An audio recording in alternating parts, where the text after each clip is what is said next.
Diary से एक बार चिकनी बंद कर देती हूँ मैं, कम कर देती हूँ। अब मेरी आवाज़ आ रही होगी। तो यहाँ पे मम्मी बना रही हैं सब्जी और मेरा मन है गुलाब जामुन बनाने का, तो मैंने सोचा क्यों ना आप लोगों के साथ भी शेयर करा जाए। तो ये वाला एक पैकेट है मेरे पास। अब इसकी मैंने पीछे रेसिपी देख ली। मम्मी छुप रही है, नहीं ले रही आपको, मैं टेंशन मत लो। तो यहाँ पे ये मेरे पास एक गुलाब जामुन का पैकेट है और मैंने सोचा कि इसको चम्मच दूं। मम्मी मैं ब्लॉग बना रही हूँ, उनको डिस्टर्ब मत करो। अच्छा हाँ, तो मैं कह रही थी कि मेरे पास ये वाला एक पैकेट है गुलाब जामुन का, इंस्टेंट गुलाब जामुन मिक्स। तो इसकी मैंने रेसिपी देखी है। इसको बस इसमें दूध डाल के और इसका डो बना देना है और फिर फ्राई कर लेना है और इसका चाशनी बना के उसमें बनानी है। तो मैंने सोचा आप लोगों के साथ भी शेयर करती हूँ कि इससे आप लोग गुलाब जामुन आपको पता चलेगा रितिका कितनी भुक्कड़ है। भुक्कड़ मैं भी कैमरे में ले लूंगी आपको।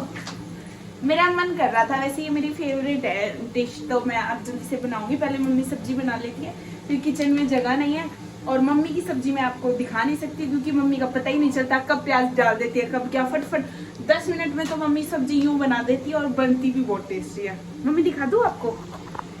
नहीं दिखाना, सॉरी गाइस, मम्मी मना कर रही है। अब मैं थोड़ी देर में आपको वापस मिलती हूँ और आपके साथ फिर से शेयर करती हूँ, ठीक है मम्मी? और ये गुलाब जामुन की क्रेविंग मुझे तब हुई थी जब मम्मी किचन में खाना बना रही थी। तो यहाँ पे मम्मी बना रही थी दाल। अब हम चलते हैं अपने गुलाब जामुन बनाने की तरफ। उसके लिए हमें सबसे पहले एक बर्तन चाहिए जिसमें हमें गुलाब जामुन का आटा गूंदना है। और यहाँ पे मैं आपसे बातें कर रही थी कि लाइट की थोड़ी सी कमी है, वो आप लोग एडजस्ट कर लेना।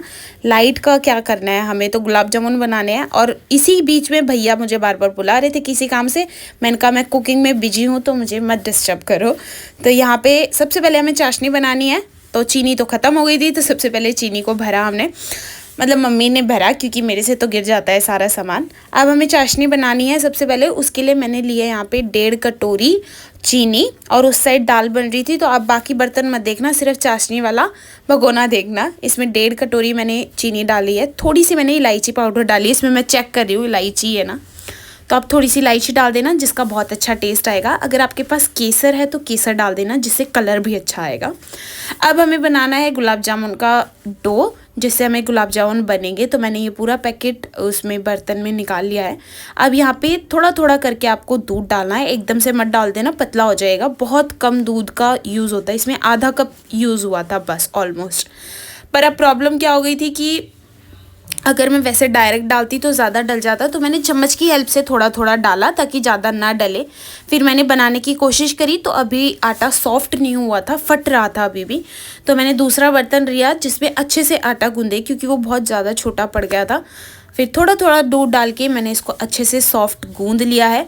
फिर आपको छोटे छोटे प्यारे प्यारे गुलाब जामुन के शेप में ये गोले से बना लेने हैं। यहाँ पे मेरे सारे बन गए थे। यहाँ पे मेरी चाशनी भी रेडी हो गई थी। इसका कलर थोड़ा इसलिए है क्योंकि इसमें मैंने केसर नहीं डाला। अब इसको मैं फ्राई कर लूँगी घी में। जैसे मैंने बताया था रोटियाँ खानों का टाइम हो रहा था तो उधर मम्मी रोटी बना रही थी, पर आप ध्यान देना गुलाब जामुन पे, आप रोटियों पे ध्यान बिल्कुल मत देना। यहाँ पे मैंने घी में फ्राई करे। अब यहाँ पे मैंने कंजूसी क्या करी, मैंने घी थोड़ा कम डाला जिसकी वजह से मेरे को बहुत मेहनत से, मतलब 2-2 चम्मच की हेल्प से इसे सेकने पड़ रहे थे। फिर आपको चाशनी जब थोड़ी सी ठंडी हो जाएगी उसके बाद उसमें ये डालने हैं। और चाशनी बस एक ही तार की होनी चाहिए। और ऐसा चूल्हा हो गया था कि बहुत गंदा हो गया था, मुझे डांट भी पड़ी थी क्योंकि मैंने चाशनी की फ्लेम तेज कर दी थी। तो आप लोग कम फ्लेम में चाशनी बनाना क्योंकि आप देखो भगोने का भी कितना बुरा हाल हो गया था। अब इसको आपको 3 से 4 घंटे छोड़ देना है। और यहाँ पर मैं बहुत खुश हूँ कि मेरे गुलाब जामुन बन गए हैं। अब कैसे बने हैं, दिखने में कैसे हैं, वो सब मैं सुबह बताने वाली थी क्योंकि मैंने पूरी रात छोड़ दिए थे उनको बना के, क्योंकि अब खाने का टाइम हो गया था तो मैंने सोचा खाना खा लेंगे। आपको मेरी रेसिपी कैसे लगी मुझे ज़रूर बताना। मेरे से जो गलती हुई थी मैंने वो बता दी आपको। और आवाज़ इसलिए कम करनी पड़ी क्योंकि मेरी आवाज़ बहुत कम आ रही थी। लाइक सब्सक्राइब शेयर करना बिल्कुल मत भूलना। और ऐसे बने थे कुछ मेरे गुलाब जामुन, जो ज़्यादा सुंदर लग रहे थे ना, मैंने वही कटोरी में निकाल के आपको दिखा दिए। तो आप लोग ज़रूर ट्राई करना और मुझे कमेंट्स में बताना कि आपके गुलाब जामुन कैसे बने हैं। लाइक सब्सक्राइब शेयर ज़रूर करना। Bye bye.